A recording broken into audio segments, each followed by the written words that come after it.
comics? Because they have no bones. Welcome to the podcast. We like comics because they have no bones. This is our year in review, where we're going to review the year that we just had for season 3. So, yes, awesome. I'm Joe Getcho. And I'm Mike White, and this is a clean comic book podcast where we discuss and review comics by DC, Marvel, Image, Dark Horse, IDW, and more. But if you're listening to the year in review, you probably know that already. So, yeah, we can probably skip a lot of that intro stuff. But if you want, you can find us on social media at Boneless Comics 1, on Twitter, not X, because that's stupid, and at Boneless Comics Podcast pretty much everywhere else. Yes, and hopefully if you've listened to every single episode of season 3, you have checked out our website at bonelesscomicspodcast.com because we talk about it every episode. So please do that. Please subscribe to our YouTube channel, and please just, I don't know, have fun watching us because we have fun recording. Just stay cool, bro. Stay cool, bro. Hey.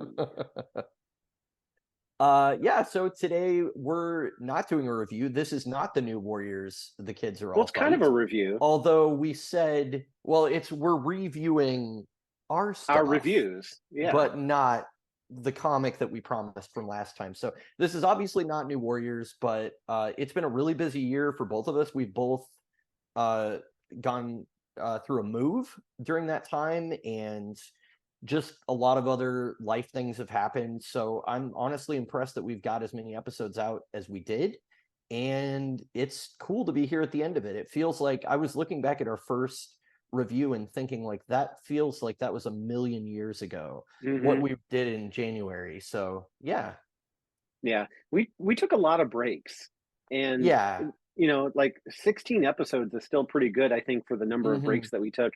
And it was one of those where like you needed a break, and then we recorded one or two, and then I needed a break, and then we recorded one or two. So there was a lot of like interruptions in there, but hopefully it, you know, as a whole looks like a very good, you know, full season. So yeah, I hope so. I mean, I think we've covered a really wide variety of publishers this year and creators, and I feel like we really kind of branched out more into, you know, kind of the weeds of comicdom a little bit. I mean, we can talk about specific episodes later, but just doing stuff like Berserker and the Addams Family and Berserker, you know, some of those Berserker, yeah, those titles was cool because we're getting away from just the superhero genre, which, you know, of course, we're always going to come back to that because that's kind of the meat and potatoes of what comic books became popular for. But it's been cool to really look at a lot of other stuff this year. So yeah, and we'll keep it varied next season, but we'll talk about that at the end of this episode because this is about season 3, not season 4. It's kind of cool too because like we started this in 2021, and that was season 1. 2022 season 2, 2023 season 3. So it's like we hit the numbers just perfectly. Keeps it simple, keeps it easy to understand. Yeah, and I mean, to be fair, in 2021, I think it was like April or something when we started. So the fact that we've got 3 full seasons under our belt now in really just 2.5 years is pretty impressive.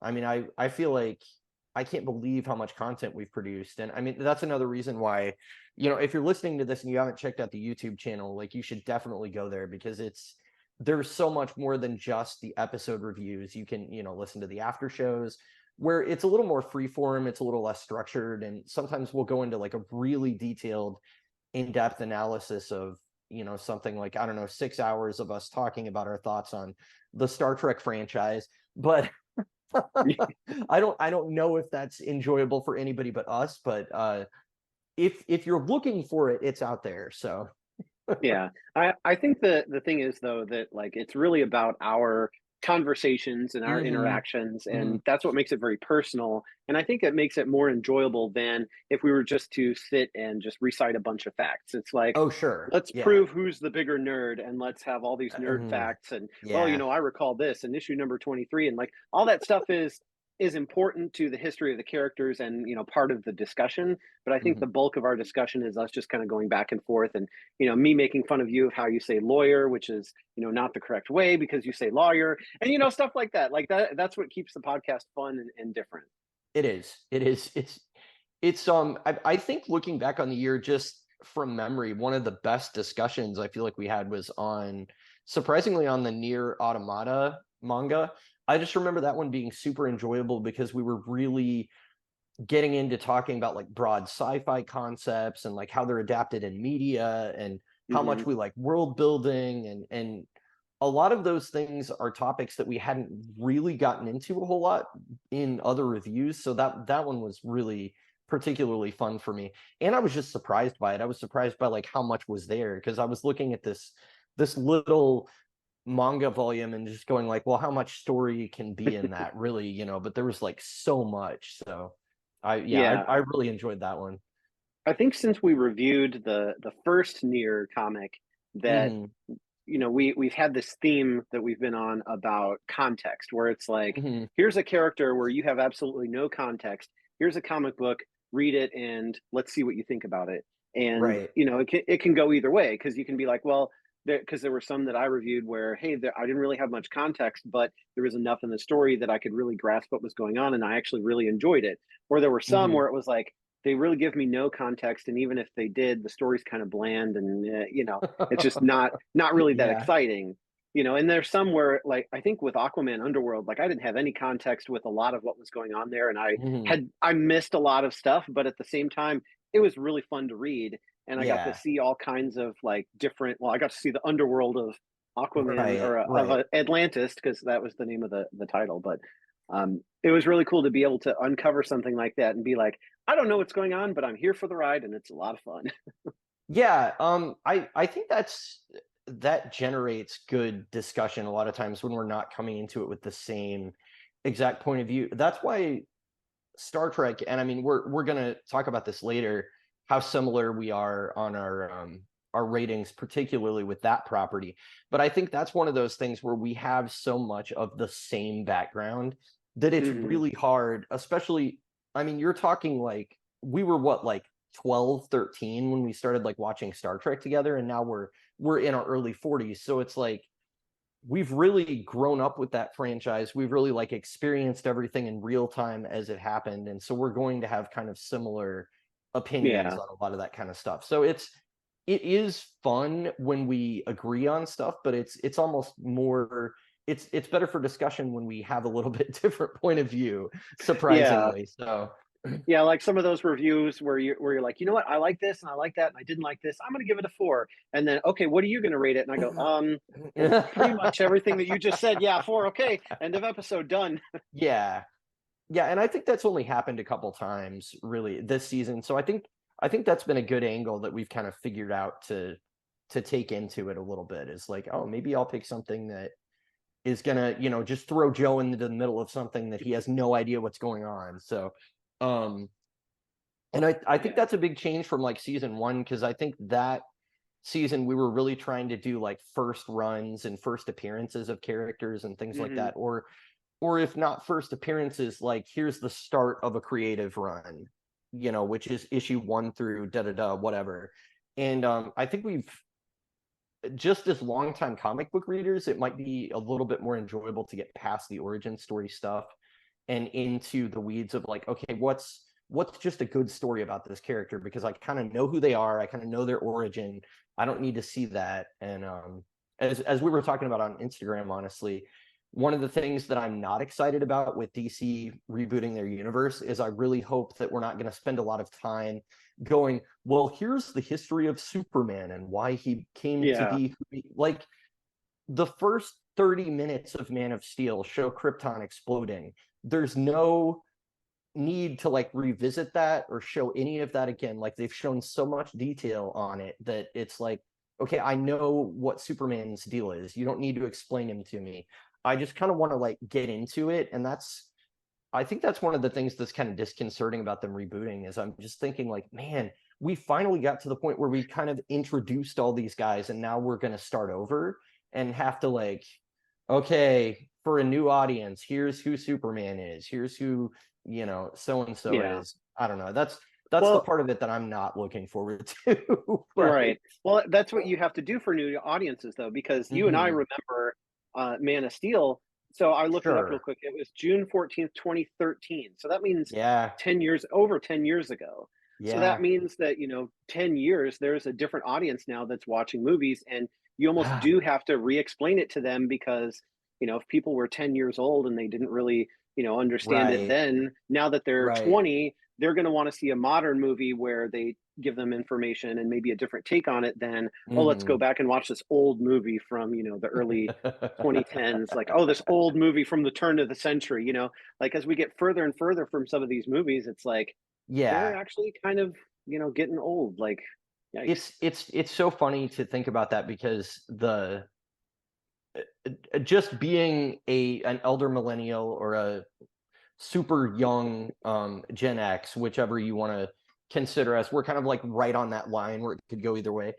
Uh Something about the year 2000 like really messed me up. Where like when we started a new century, I think that the 90s are always 10 years ago. Like it doesn't matter how long it's been. I'm like the 90s was 10 years ago because the new millennium is like the future. And because I don't know, for some reason, like the year 2000 sounded like so futuristic for so long that whenever I hear about stuff coming out in like, I don't know, like The Incredibles came out in 2003. And I'm like, so that movie is like 21 years old? That's not possible. Part of it is just the disconnect too of like being an adult when something comes out as opposed to being a kid.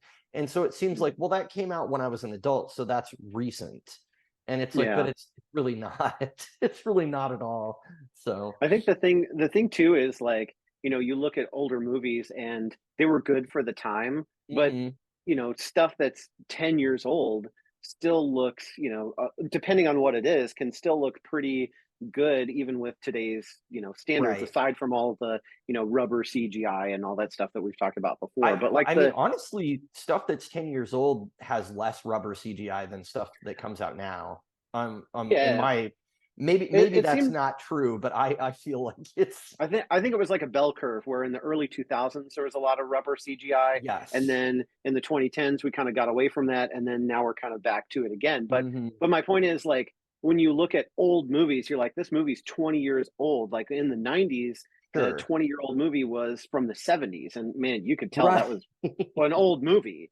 But now it's like even movies from the early 2000s, some even 90s movies are just, are good even for today's standards, and it's harder to tell what's old and Hmm. what's not because, there's so much good stuff out there. Well, and especially because once they started filming stuff in HD, there Yeah. hasn't been as much of a sharp change. Like you can look at we're really getting into like nerdy film stuff right now, but just thinking about films from like the 70s and 80s, there is a certain amount of grain and like certain like camera filters and stuff that they would use Hmm. during those eras that they necessarily wouldn't use in the 90s, and then the Yeah, 90s has kind of its own look where it's like we're going to wash everything out in this scene with one color. and it's going Everything to have is a funky red, beat.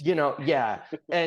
And that kind of thing. Like you saw a lot of that in the 90s. And so those eras I think are easier to pick out. But yeah, once you get to like basically the invention of DVD and where stuff was in more digital formats, I think that the filming techniques have kind of stayed pretty consistent throughout, Hmm. where it's like I can't think of a movie that has like changed the way we look at action movies, for instance, since The Matrix, really. That's been like that influential. And that was like the end of, the turn of the century, basically, like Hmm. 99.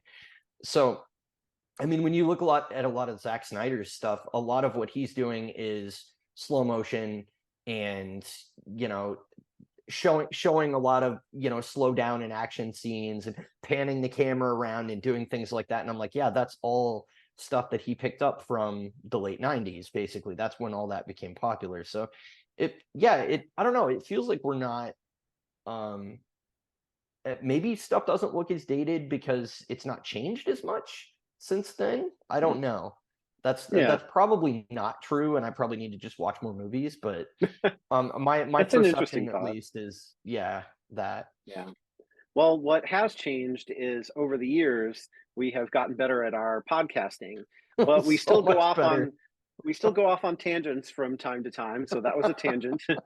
And It so now was. we're going to return back to talking about We Like Comics Because They Have No Bones. So check out this short clip. We're going to give you a little highlight reel to kind of just go through all of the episodes, but this year we're not going to talk about every single one because, quite frankly, last year it was kind of exhausting. So we're going to just talk about some highlight episodes, our favorite moments, our scores, what was popular, etc. But check out this short clip and we'll be right back. Blade, Aquaman, Captain Marvel, The Addams Family, Justice League Dark, Deadpool, Berserker, Star Wars Kanan, Star Trek Year 5, The Mask, Captain America, The Flash, Doctor Who, A Nier Automata Story, Blue Beetle, Jessica Jones, We like comics. because they have no phone. Welcome back. Welcome back. We're just really goofy, and this is an informal episode, and It is. just deal with it. Anyway, so we're going to talk about our... Anyway, moving on. Moving on, we're going to talk about our most popular episodes.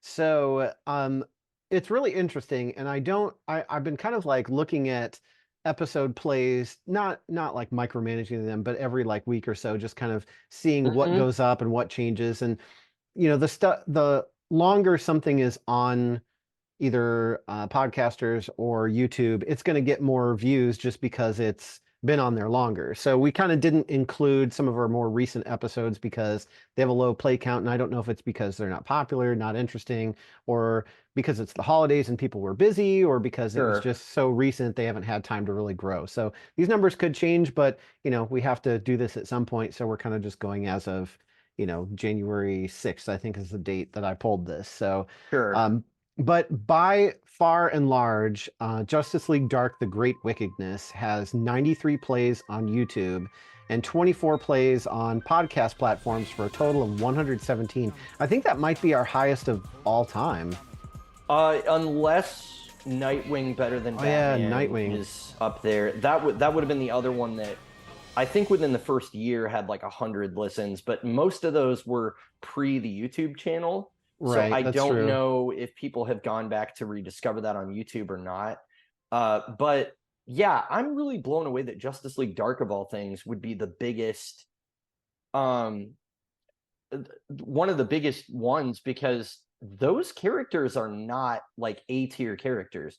I think people know who John Constantine is, maybe because he's been on Legends of Tomorrow. He had his own TV show. He even had that Keanu Reeves movie back in the day. So maybe he's at least kind of in Gen Pop's consciousness. But people like Zatanna and Swamp Thing, and definitely like Detective Chimp, and some of those guys, like those are pretty obscure characters. So I'm very surprised that one has been what people have gravitated towards. But I mean, I'm happy about it because honestly, one of the things that I like about this is that we get to explore characters that aren't necessarily in like the movie zeitgeist yet. We can kind of, look at whatever, because, there's a lot more comics than there are movies and TV shows, obviously. So yeah, I mean, that's not a bad thing, but I'm definitely very surprised by that. Yeah, I kind of wonder if there's anything that we said or did in that episode that was more unique to that particular one than what we did. I don't know, because we kind of follow the same format each season, so it would have been pretty similar. But I don't know what was drawing people to that one. But I did look at podcasters real quick, and it has 124 plays listed for Nightwing Better Than Batman. So that one is. So Nightwing is better than Batman and better than Justice League Dark. There you go. I think that the title of that trade paperback is clickbaity, because it sounds like we're making an episode where we're making the claim that Nightwing is better than Batman. And so I think maybe people are clicking on that going like, Nightwing's better than Batman? What?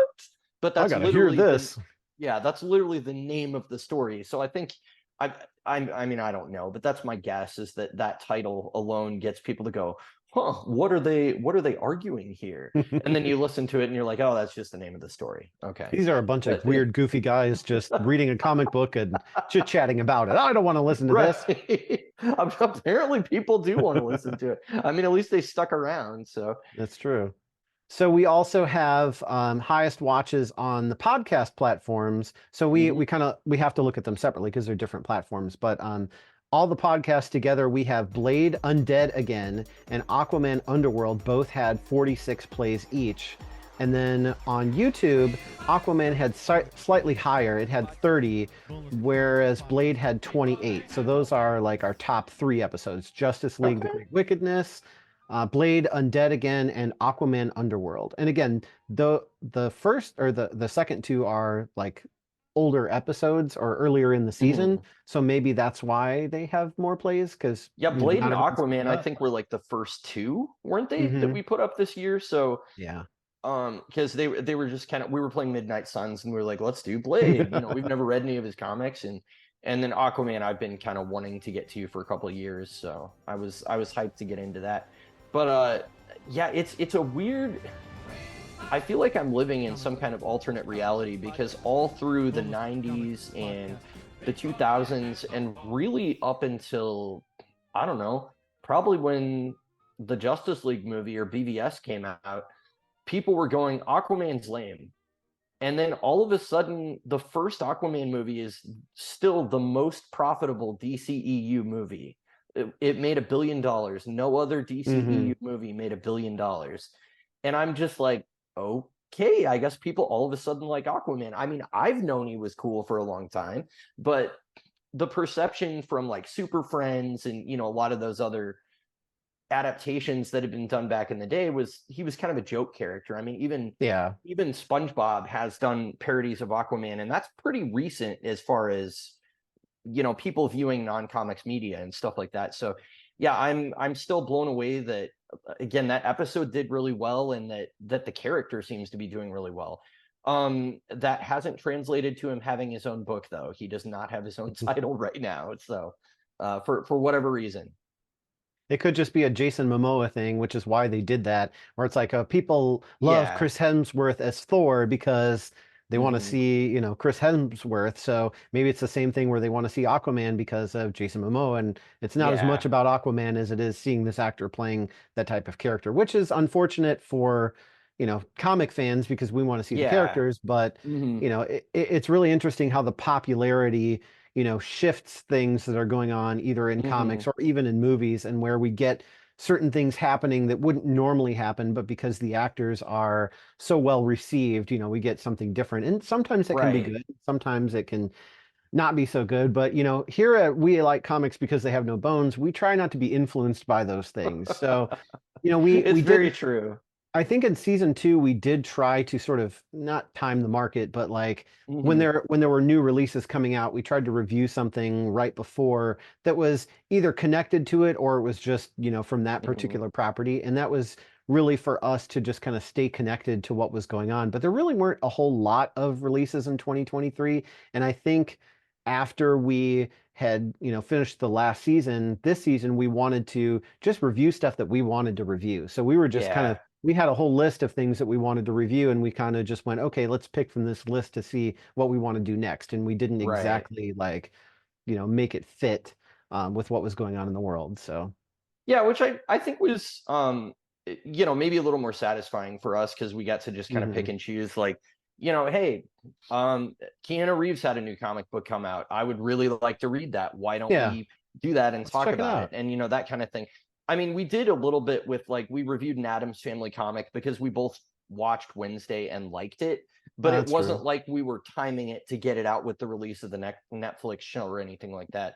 It was more of like oh, this is something that we kind of grew up on, and it would be fun to look at some comic book adaptations of it or something like that. So Yeah. as far as Blade being almost tied with Aquaman, that completely surprises me, because he is not like in the public consciousness right now like he was in, like Hmm. the late 90s, early 2000s, when he was kind of like the superhero movie to go see.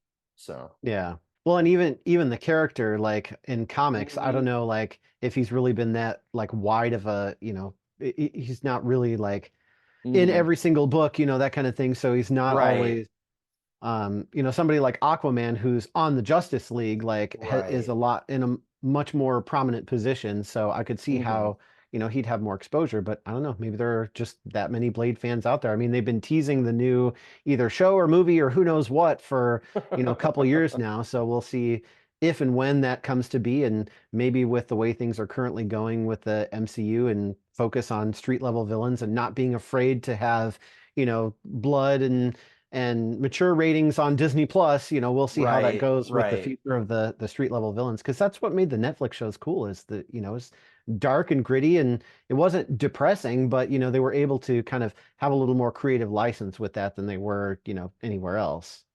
The only thing I would push back on there a little bit is that I would argue that Jessica Jones is a little depressing. Yeah, But yeah. but yeah, I know what you're saying for the most part. And Daredevil just stands as like one of the greatest like superhero adaptations of all Hmm. time.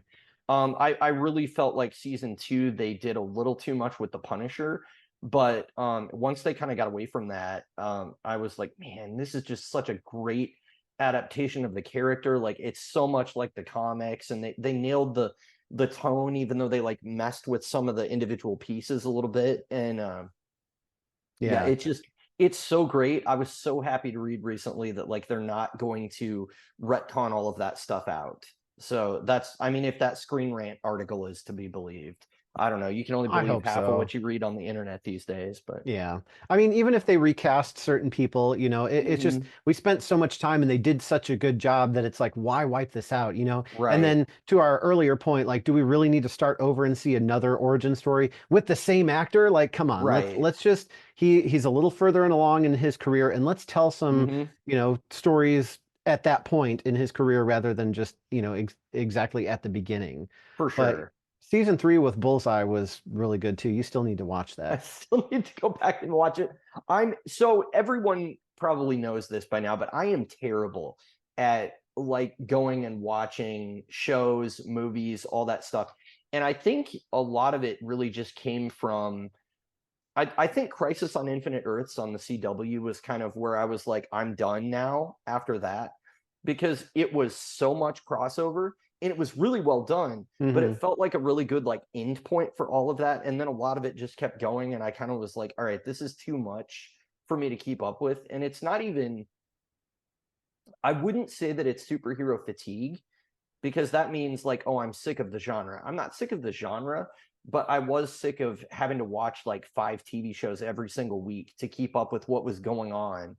And comics are a monthly affair. So even if you're reading every month to keep up with, what's going on with Aquaman, I've just got to read one issue a month and then I'm current. So it's a little bit less of a time commitment, I guess. And honestly, when I'm by myself, I really like gaming. Hmm. That's what I get into more than like watching shows on my own. So if I could get like rope Katie into watching more superhero stuff with me, I would be more up on it. But that's kind Yeah. of that's kind of No, where I'm but at. So the one key thing that you said that I wanted to hone in on was the sure. superhero fatigue. So there's been a Yeah. lot of talk about like the box office ratings and some of the movies Hmm. not being so good this last year, and maybe it's that superhero fatigue setting in. But Sure. like it's kind of similar with the reason that I didn't go to the theater like hardly at all this year Hmm. to see anything, and Hmm. part of it is that where it's like, I don't want, every time a movie comes out, okay, I have to figure out how am I going to go see it? What am I going to do with the Sure. dogs? And what time is that going to work? And then I have to go drive to the theater. And, it's like all this Hmm. stuff that you have to coordinate, when I can just wait until it's streaming, and then I can watch it literally any time that I want. I can watch it in Right. the morning. I can watch it in the evening. I can watch part of it one day and watch the next part of it another day. And it's on my terms and on my schedule. So it's a lot Hmm. easier for me to keep up with what's going on in the superhero movies if I can just stream it versus being current with the stuff in the theaters. But what that means is I have to be very careful on social media before it's streaming, because people like to post spoilers like, even the day that the movie comes out, like, oh, everybody's seen it, so here's the ending. Like, nope, I don't want to see it. I don't want to watch a trailer. I don't want to hear your comments on it. I'm just going to wait till it's streaming and la la la Dude, la la. especially for the Marvels, you need to avoid that because there are like huge spoiler things at the end of that movie that would be it would really be a shame if they're spoiled for you ahead of time, because like they're really cool. So it's yeah, that's definitely one where like if you can avoid it at all, do it. I mean, I've had stuff for Aquaman and the Lost Kingdom spoiled for me by pop vinyls of all things. Wow. They like I saw pop vinyl in the store and I'm like, that's a 90s character that I never thought I would see in a movie, but apparently it's in the movie because there's the pop vinyl of them and it says Aquaman and the Lost Kingdom on it. So again, it's like it's really hard to avoid that stuff sometimes. And that's why you want to see stuff early. But I will say that my theater going has definitely backed off a little bit this year, but I have seen a lot of superhero movies in theaters. I haven't been super excited about a lot of them, but I have seen most of them that I've been interested in theaters. So Yeah, that's the other thing when you're streaming is like you can start watching something like The Eternals and you can watch the beginning of it and go, you know what, I just Mhm, can't. And so you just mhm. turn it off and you haven't wasted any money because you can just go do something else. Or Right. like Ant-Man, Quantumania, you know, it Oh, was like this is kind of hard to sit through, so I can kind of fast forward a little bit. Or, you know, if sure. my wife's like, hey, you know what, I'm not interested in watching that, she can watch something else. And, you know, it's like when you go to Sure. the theater, you're signing up for the full movie. And if you're Right. there and you're like, I don't really like this, you can leave, but then you're like, well, I just paid, you know, $20 or whatever to see this movie, and do I really want to waste that? And maybe I'll just Mhm. see how it goes. And you know, it's just a different It's experience. that regret that comes with like financial investment in something that you didn't I paid enjoy, for this, so I'm which is gonna sit through it. Gosh darn it. that's something that can happen with comic books too. Where like I have a few trade paperbacks in my collection that I'm like, that wasn't a good like investment or whatever. But I don't know. With comics, I think at least the frequency of their publication means that you're on to the next thing really quick a lot of times. Hmm. So even if you're like, that arc wasn't so great, if you like the character, you can kind of stick with it and go on to the next thing. So I don't Yeah. know. Well, speaking of things that we don't really like, the Oh. lowest, the lowest plays. So we talked about the episodes with the highest plays. So here are the episodes Mhm. with the lowest plays. So again, excluding our most recent episodes because those may have low plays now, but they probably Mhm. won't, you know, in a couple months. But right now is the Addams Family, which that was our what, one, two, three, fourth episode of the season, I think. So that's had Sure. enough time that it really should have, you know, if it was going to have a Mhm. lot of plays, have those. But it had 19 plays. Uh, so On YouTube. on YouTube, yeah. So 32 on podcast platforms. So the combined total is 51. And that's actually, with the combined total, makes it number 9 out of 16. So sorry, it had the lowest plays on YouTube. It's Uh, always interesting to me how that's divvied up. Like why some do do better people on one than the choose, other. yeah, why do people choose one platform over another, and what's successful in one place may not be in the other. And I'm not super into chasing the algorithm and figuring all that stuff out, but I do find it interesting. I also have to say, I mean, we did pick a 1970s gold key comic that was ripped directly from a 1970s cartoon to review. So maybe that was something that people were just Yeah. like, why are you doing this? But it was fun to talk about and review, actually. So, I mean, even when we don't like something, I think it's fun to have the discussion, even. So, Right. And sometimes it's like, hey, let's just check this out and see how it goes. hmm And then sometimes it's just like, well, you know, we picked a lot of stuff, I think, this season that we really enjoyed. So it's kind of like maybe we should pick some stuff that maybe we're not sure if it's going to be good or not, because, you know, every Sure. single thing can't be, you know, oh, this was great, 5 out of 5. This was great, 4 out of 4. Well, you guys only pick comics you like. Like, let's hear something about, you know, try something new or try something that maybe you won't like. And, you know, why don't you like it? You know, other than just like, you know, ripping it like, oh, it was done poorly, or, you know, something like that. But just like this character doesn't resonate with me, or something like that. Well, I But mean, I can see that point of view, but I think the flip side of it is if you're getting into a review show and all it is relentless negativity, then after a while that gets kind of yeah. too where it's like, all right, Do you like can anything? you exactly. And there's a couple of YouTubers out there that I've watched that do comic reviews. One of them that he's actually a really good comedy writer. Like he kind of writes comedy skits around him making fun of the bad comics. But after watching a certain number of his episodes, I do kind of get that feeling where I'm like, oh, like it would really be nice if you liked something. Like that would just be a refreshing change, So it's, I don't know, you can kind of go both ways with that. Yeah. Well, for the nerds that are watching us, I'm going to put, or maybe it's this way, going to put on the screen behind us a little graph that shows all of the plays on YouTube and Spotify. So you can kind of see that Justice League Dark, I mean, just totally nailed it on YouTube in green there. And, Aquaman Underworld and the rest of them are all like there's a big drop from there. The Addams Family is like almost at the halfway point, but it did as well as Berserker and Captain Marvel versus Rogue on Spotify. It just didn't have the same numbers on YouTube that those other ones did. So it's kind of like you said, but it's really weird because like with Captain America, Castaway in Dimension Z, and the Yorha episode, they just like way more on YouTube, like 14 and 15 on Spotify, but 57 and 44 on YouTube. Like, I have no idea how to explain how some of these do more on one and less on the other, unless people are just like, what's the next episode? Captain America? I don't want to hear that. What's the one after that? Captain Marvel. Oh, okay, I'll check that one out. And that's kind of the way that we designed it though, because originally we were doing like episode 1, episode 2, episode 3, and then we're like, you know what? Why do it in sequence like that? Why not just every episode is the name of the character in the comic that we're reviewing? So that way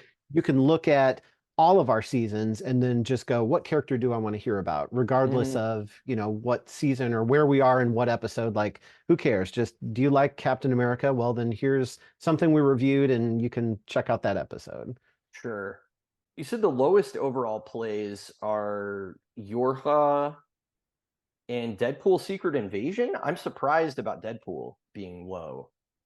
Well, with the exclusion of Yorha. So with the lowest exclusion of Yorha. Yeah. Okay. So the lowest overall plays are the 3 most recent episodes with the exclusion of Yorha. So if you go back 4 episodes, 3 out of those 4 have the lowest plays. Yorha's actually number 6 out of 16, so it's in the upper half. Not a lot of Nier fans out there. Yeah. Deadpool Secret Invasion was number 13 out of 16. We recorded that back in March, so that's, had some time. Same thing with the Star Wars episode Kanan, which we recorded in June, is number 12 out of 16. So those are kind of the lowest hitters. And I was kind of disappointed about Star Wars. Like, I know that, Kanan may not be like a really well-known character, but I mean, Rebels has a huge fan base, and that was around the time that the Ahsoka series came out, which was heavily tied into Rebels. So I mean, Kanan of course was not in that series, but it was still related. So I kind of thought with the timing and everything that would be would have been a little bit more, but I don't know. I'm sure if it was like Star Wars Darth Vader, something like that, it probably would have been through. But I didn't want to do that too, because I kind of wanted to choose a more grounded story for you that was really just about a corner of the universe rather than the whole Star Wars universe at large. Because I did talk about it at length in the after show about, the universe at large, and it's very expansive.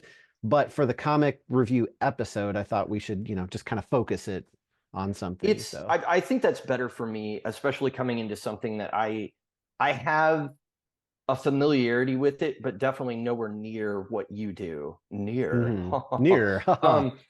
Yeah, so I mean that was better for me to kind of like focus on one character and one event and get into it that way. And I don't know, it's really, I guess what we are saying is that we really can't predict what people are going to watch and what they aren't, because I never in a million years would have thought Justice League Dark would have been the most like consumed episode of the last year. So stop eating our episodes and consuming them. just watch them and listen to them. Exactly. All right. Well, let's take a short little interlude, and then we'll talk about how we rated the episodes. How we routed the episodes. We like Comics? because they have no home. That's right. You got to be like you're skiing when you're running. Yeah. I'm running at super speed. I'm running at the speed of light. Very strange choice made by the actor. Yes, very, very strange, Alan. Very Very strange. strange. Anyway, welcome back to talking about our episodes. Let's talk about us, not others. So That's right. it's all about us. So highest and lowest. So this is what we rated the comics that we have reviewed in this last season. So the highest average rating that we gave something, so our combined scores, the average of those, was Star Trek Year 5. So Mike, you gave it a 4.5. I gave it a 4.75 because I don't know, I just wanted to one up you, I guess.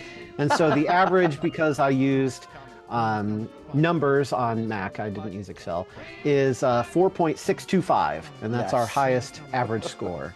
So aside from the decimals there, we really liked this because it was Star Trek, but also I remember because it captured the essence of the original series, but made it kind of more like modern and made it more accessible to modern readers. Like they didn't really change anything about it that made it not the original series. Like I felt like when Enterprise came out, you know, in what, the early 2000s, like it felt like this is supposed to be further in the past, but it looks like it's in the future. Well, this comic didn't do that. It looked like the original series, it felt like the original series, but it was more like accessible to modern readers, and I think that's why we scored it so high, because it was really fun.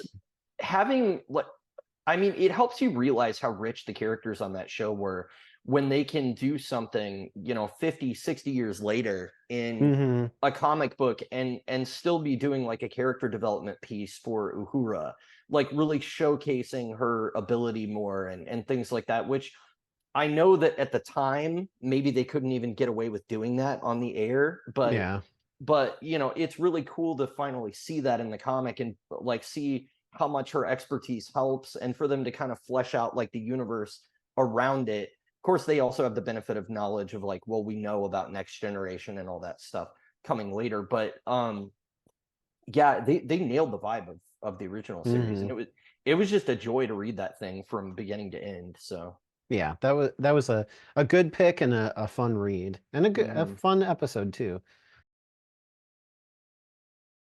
The highest score that we gave, you gave a 5 to Berserker. You really liked that. I enjoyed Berserker. I did really enjoy Berserker. I gave it a 4 because it was really enjoyable and it was fun, but it wasn't that, like, you know, favorite comic of all time, you know, kind of level. So I think I remember you thinking it fell off in the third act a little bit. Yeah, I think that was your main gripe with it. Yeah, and there were a couple bumps in the story, and some of it was not maybe a little bit cliche, but not enough to really ruin it. But yeah, at the third act, it was just like, okay, this is getting like a really out of hand, but not in the Doctor Strange kind of way.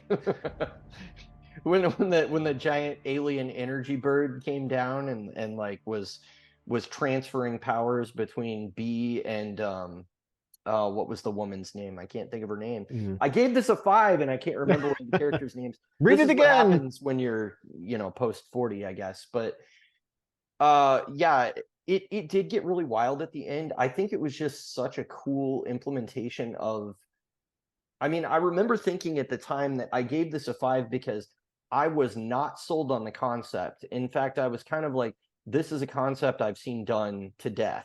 So I'm not going to enjoy this. Which is funny because it's about an immortal. Right. So the concept was done to death, but the character can't be because he's immortal. Exactly.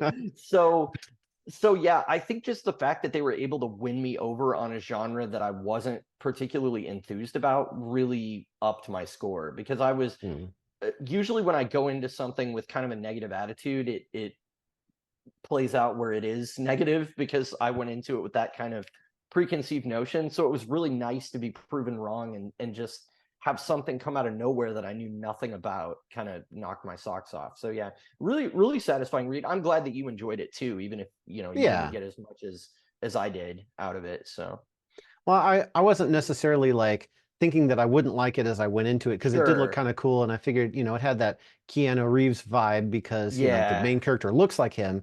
But like when I got into it, it was different, but it just I don't know, wasn't quite, you know, at that level for me. But I did really enjoy it. So, but my highest score was our last episode, right? Jessica Jones Alien. I gave that one a 5, and then you gave it a 4.5. So obviously you really liked that one as well. I did.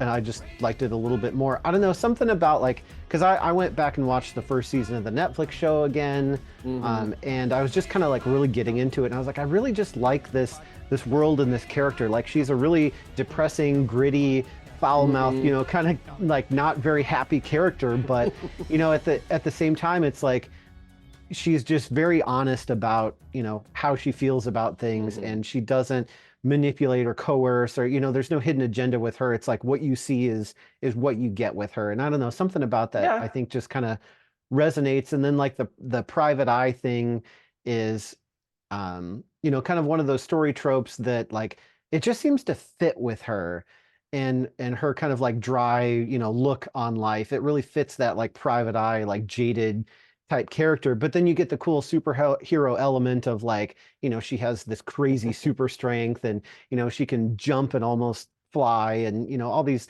like Yeah. weird things to add into it. It was really fun. So I actually It's went and I got the like other trades of it, and I got I think all of the trades that are available for her. Like I have a nice. whole collection of it now, so That's I don't awesome. have it here to show it, but I really enjoyed it. It it's funny. I was thinking while you were talking about how like honest she is about what she thinks about people and doesn't mince words and all of that.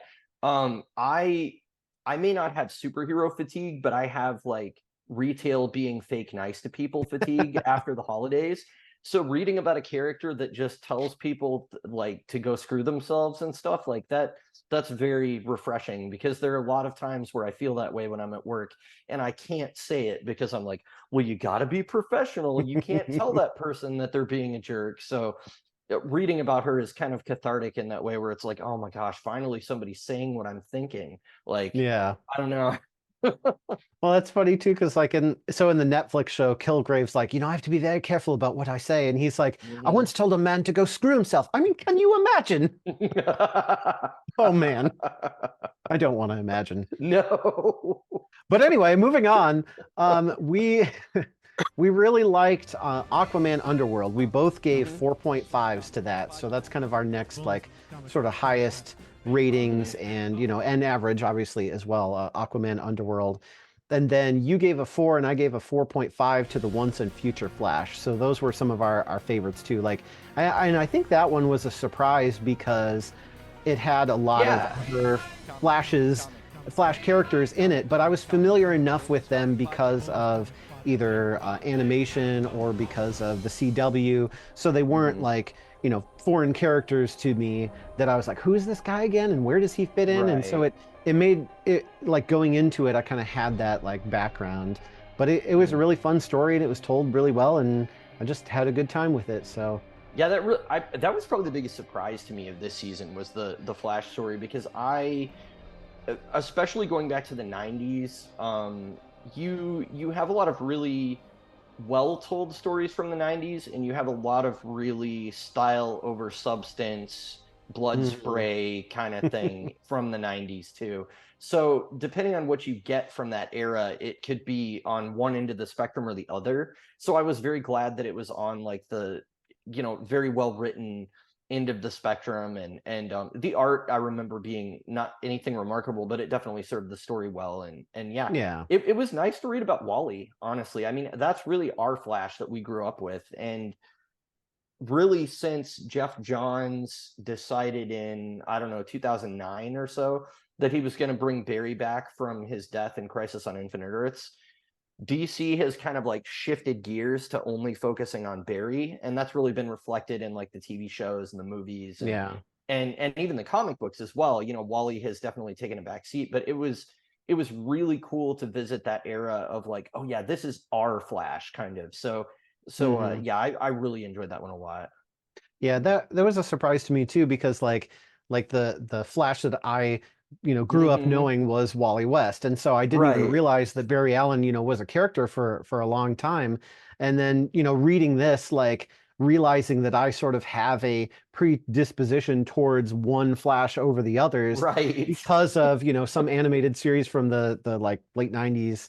Yeah. It was kind of funny. Like I didn't realize that I had that. I was like, well, where's Wally? I want to see more Wally. Like, okay, Barry's Right. cool, whatever. But like, Well, that's kind of Yeah, no, fun. I'm definitely glad that we looked at it.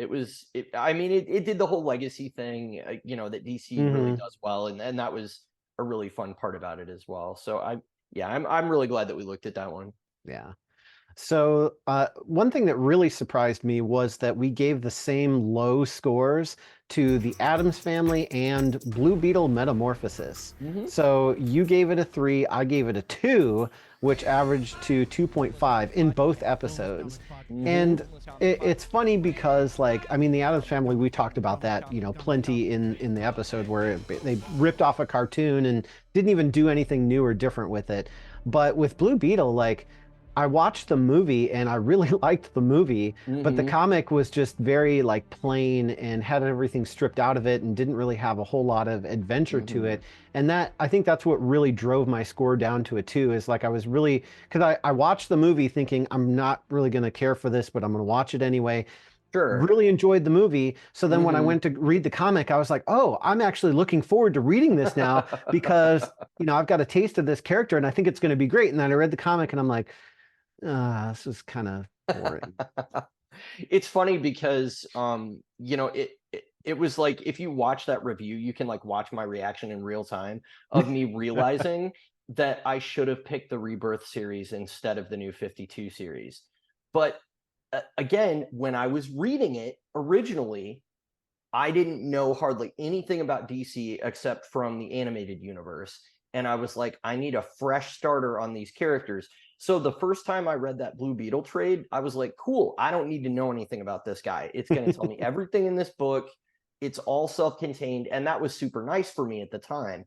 But yeah, coming back to it now, like after all these years, I was like, oh man, you're right. Like all of these things that I know to be great about Jaime Reyes are not in this book, or they're in there, but they're kind of like on the peripheral of it, and they're not like Hmm. the main focus. So, yeah, that was, I mean, a surprise to me as well because I was expecting to rate it pretty highly, but I still think it's solid. I just don't think it's anything special really. So, Yeah. yeah, I don't know. Well, Although Adam's Family, I mean, the reason you rated that more harshly is because again, you went and sought out the cartoon. Had oh I yeah. known before I reviewed it that, or had I watched the cartoon version before I reviewed it and noticed that it was like a 1-to-1, then yeah, I definitely would have rated it down. But I didn't know that going into it, so it Yeah. changed my score by a little bit. Well, and that's what we were talking about a lot of context. It's like Hmm. putting stuff into context and having more background information really can change your perception of something to where you like it or dislike it more. And Sure.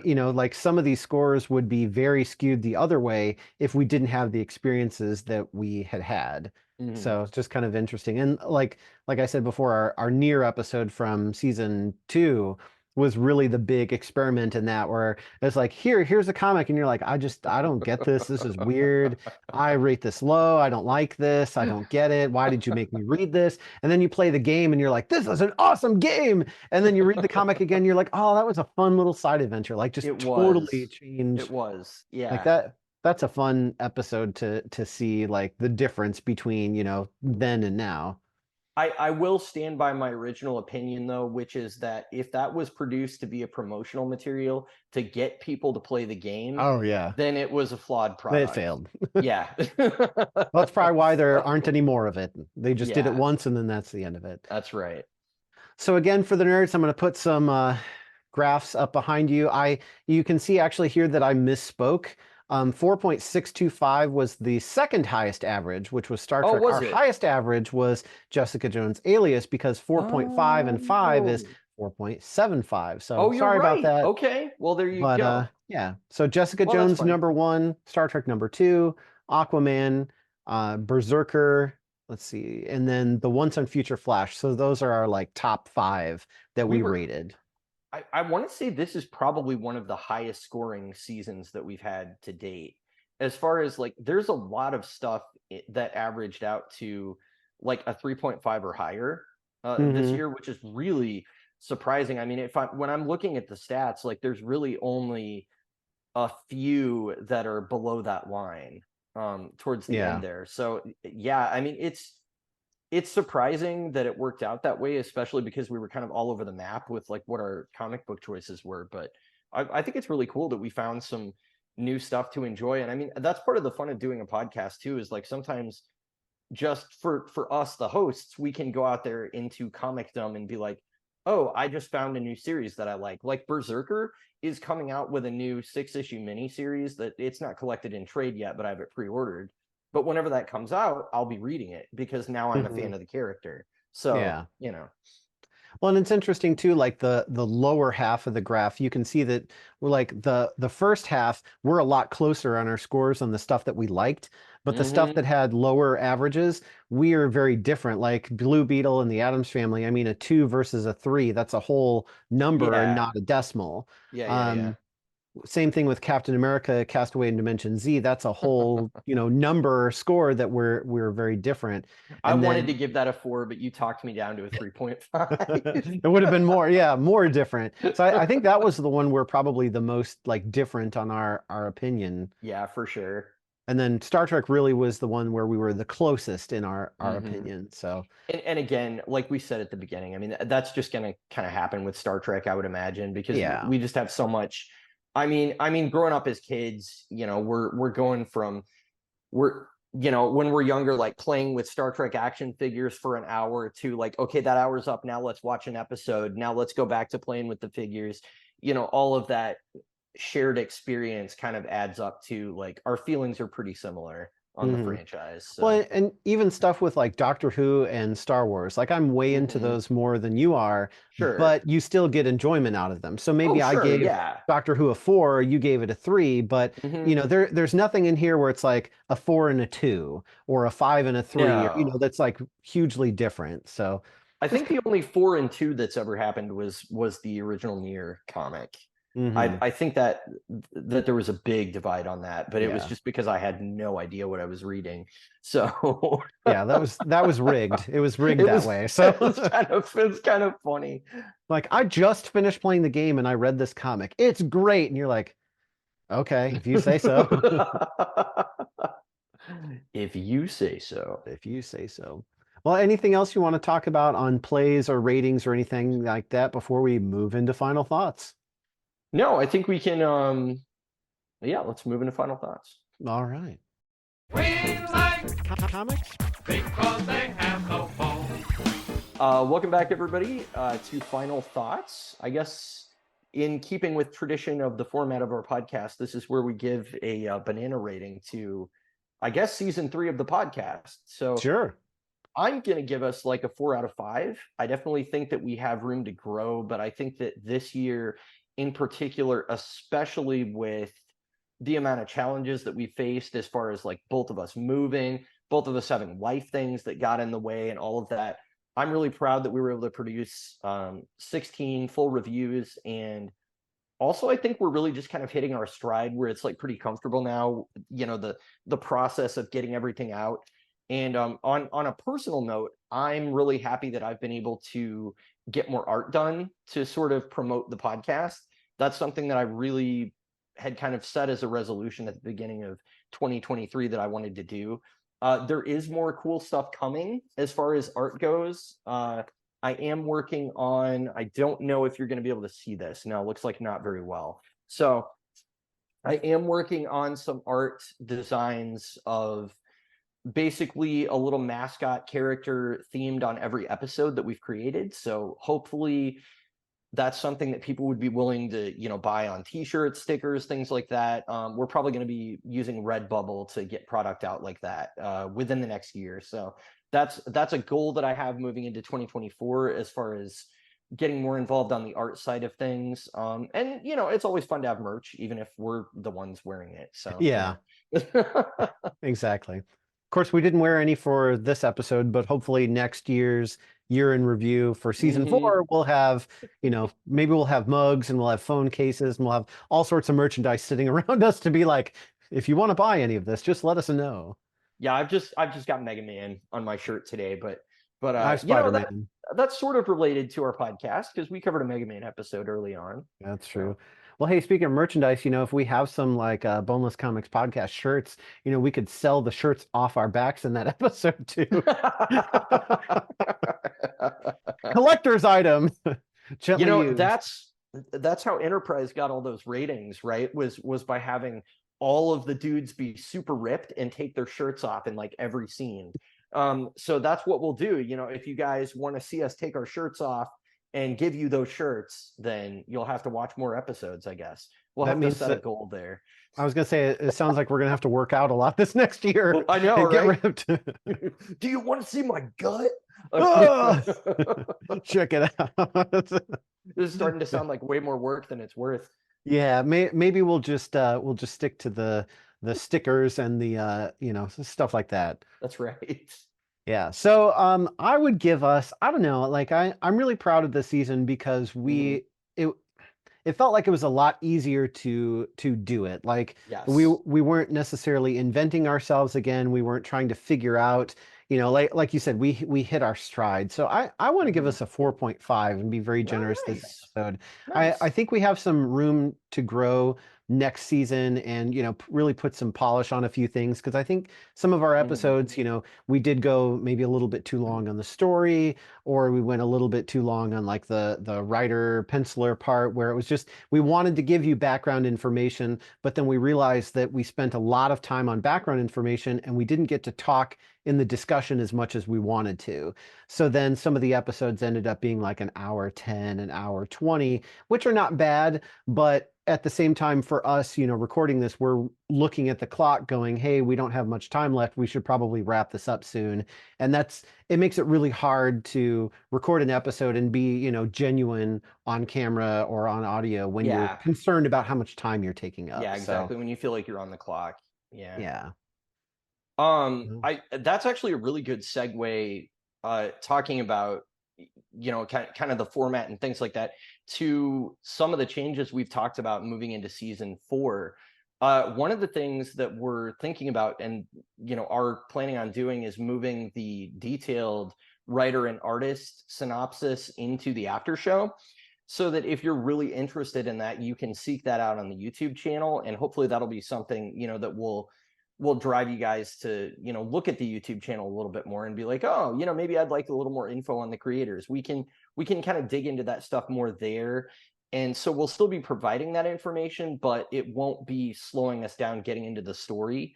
And I think for me, the part of that that excites me is that it's gonna give us more room to give a little more character background, because I feel like that's the part that often we have to rush through in Yeah. order to get to the story.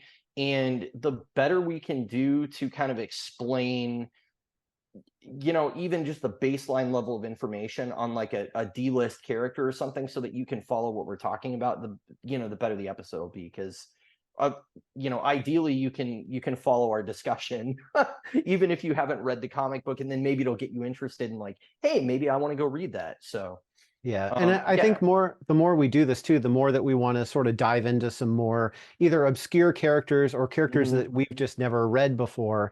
And so it's going to be important, you know, not just for the listeners, but for us to have a character overview and go, okay, you know, who is this character? And like I really like to kind of dive into the history of some of the characters and find out more than, you know, this comic that we're going to read, say, Sure. will tell you and kind of, you know, get that information. So splitting it up lets us do that a little bit more. Plus with the after show, like one of the things that I wanted to do with like the writer and penciler discussions is like let's actually talk about how that connects to what it is that we're reading. But it seemed like Hmm. we're always so pressed on time that it was basically like, well, here's the person, here's their accolades, here's a little bit about their life, maybe a nice little anecdote, and then we have to move on to the next topic. Sure. Whereas putting it as part of the after show, now we can say, hey, here's the writer, here's what he's done, or she, you know, here's some other stuff. And this is their writing style. And you can really see that it comes across in, you know, this comic because this happens and that really reflects on, you know, that kind of writer. And maybe some of the other stuff that they've written,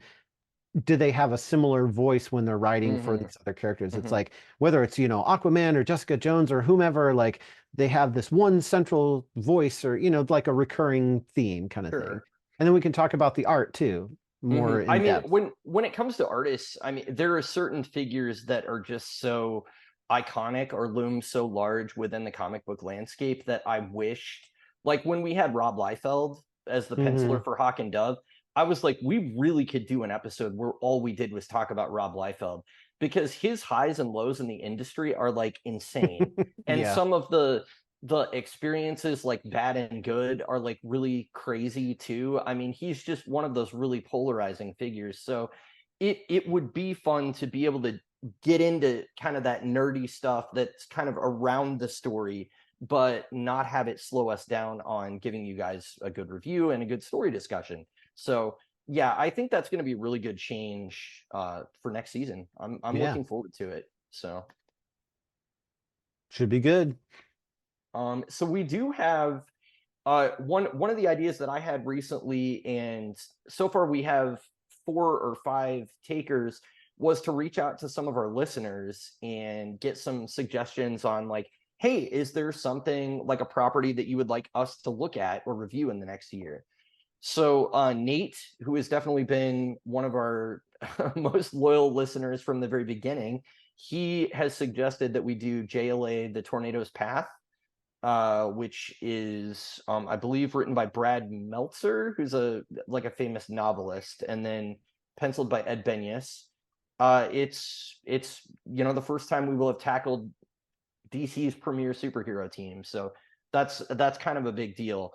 We also have had suggested Buffy the Vampire Slayer season 8, Pearl, which is set within Brian Michael Bendis and Michael Gaydos's Jinx World imprint. We also have had suggested St. John, which is a comic published by Portland Gear through Dark Horse Comics. If you guys don't know, Dark Horse is set in Dark Horse is actually located in Portland, Oregon. And so if you know anything about Katie, she has some ties to Portland. So she was like, hey, why don't you look at this comic that they're doing set out there? So I was like, all right, cool. And then, we have a couple of other selections that we've been looking at just based on stuff that we've been interested in through the past year. I really enjoyed the Mega Man story we did by Ian Flynn, but Ian Flynn is mainly known for Sonic the Hedgehog, and he actually wrote the Sonic Frontiers video game that came out this last year, which amazingly had a really great story, and that's not really the case for a lot of 3D platformers. Yeah. So I was kind of blown away by that.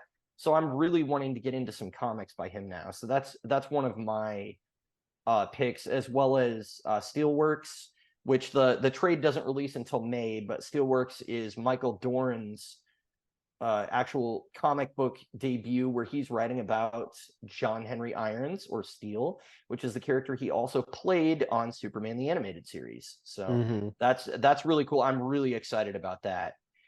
And I think the other one that we haven't talked about yet is Star Trek The Dogs of War, which will finally be looking at some Deep Space Nine characters. Yeah. As well as corgis. Yes. Well, and it's cool with properties like Star Trek and Star Wars too, and even Doctor Who, where you can have, it's that franchise, but it's set in a different time period, or it has a completely different cast, even though it's the, same property. It's a very different comic. So that, especially because we like those things, those are comics that we're probably going to pick, pretty much every season, and pick something from those. And, like we do Star Trek, we got to do Star Wars because I like that just as much, and I want to pick something for you that that you'll enjoy and be like, I may not like Star Wars as a whole, but I really enjoyed that comic that we read. And like with Doctor Who, we can pick a different Doctor, and maybe even one of the more recent ones that you haven't seen anything in the show, so maybe that can be like a fun experience. And then I actually want to maybe read something from Stargirl, because I started watching the show on the CW, which has been out for a couple of years, but just started watching it, and it's actually pretty good. I've been enjoying it so far, so it'd be kind of neat to go, look in some more of the like JSA, stuff, Yeah. those kinds of comics. And then there was one other thing. I've never read any. I don't think I've read any solo books with her. I've always read her as a member of JLA or JSA. So that would be really interesting for me as well. I know a brief history on why the character was created, and she's kind of the one that's closest to Jeff Johns' heart for a lot of reasons. But beyond that, my knowledge is pretty limited. So that would be super interesting to look at. So those are a couple kind of like my picks that I'd want to look at this season too. And we'll see how we do. I mean, X-Files too, right? Oh yeah, X-Files. That was the other one. Yeah, so something from the X-Files, because they have some comics, so that'll be fun. Some of these like that we pick are just because we want to talk about that universe. Right. So there's some things that are like a TV show or a movie or even a video game where like I'll go onto Google and be like, do they have a comic somewhere about this? It doesn't matter if it's like, just one issue or something small. I just want to find it because that gives me an excuse to, review it on the podcast with you. So yeah, it's very fun finding. I mean, that's one of the great things about comics is they're so traditionally have been so cheap to produce that you can basically take anything, and there's probably been some at least cheap comic book adaptation produced of it. I would expect that the X-Files thing is probably of a little higher quality. Maybe Babylon 5, even if we can find something like that. Yeah. That I would assume that would be DC since Warner owned them, but I don't know who's had the license over the years. But yeah, it's really fun to take these media franchises and kind of look at them in print format. So yeah, it should be a fun season. So if we get another, 15 episodes or 16 like we did this last season, then we should be able to cover all of that and a couple more. And if we can stop taking breaks and stop moving and stop having life things happen, then maybe we can record more episodes. Yes, may our times be precedented moving forward. All right then. Well, as opposed to unprecedented. Gotcha. Don't like all the unprecedented things happening. So it'd be nice to have a little more stable year where we're kind of settled, and we may be looking at doing more in-person recordings too. So that'll be something to look forward to as well. Yeah. So well, everybody, I guess tell us what you think we should review next season, as well as what you think of our podcast by posting on social media at Boneless Comics 1 on Twitter and at Boneless Comics Podcast pretty much everywhere else. And be sure to use the hashtag Boneless Comics Podcast. That's right. So in our first episode of season 4 coming up soon, we will be discussing The New Warriors, The Kids Are All Fight, and Always and Forever, which was published in 2013 by Marvel Comics, written by Christopher Yost and penciled by Marcus Tu, Nick Roche, and Tana Ford. So we mentioned that sort of briefly in the last episode, but we ended up not having enough time in the year to record that. So we did our year in review. Here we are. But we will be talking about New Warriors on the next time that you hear from us. So stay tuned. Thanks for listening, and get your war on. That's right. Get your new war on. Get your new war on. New war, because they're new warriors. They are. We like Comics? because they